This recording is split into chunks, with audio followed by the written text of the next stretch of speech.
So, ayan guys, na-hit na yung 1:1, which is ang risk natin ngayon ay 0.3%, equals to $300.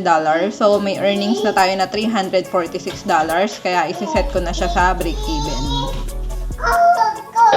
Yan.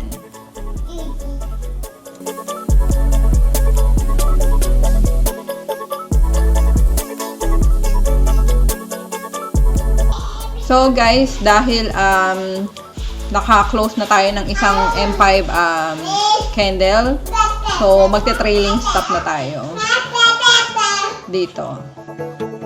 Diyan ko ilalagay ang trailing stop. So 1:1 lang, 292 ganun. So kapag ka nag-close naman tong isang candle na to as green uli, bullish candle, so ay mahihit na. Ano ba yan?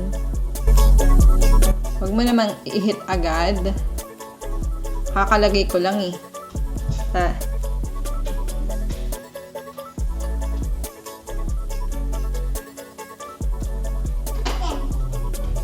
Bumalik ka agad. Hinit mo na kaagad. Sana kinlose ko na lang doon sa taas. So anyway, rules is rules, guys.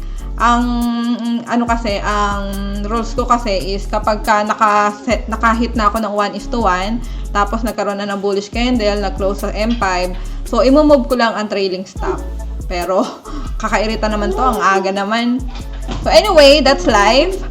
So kumita tayo ng 0.3%. So halos 1:1 lang din. That's it. Follow for more.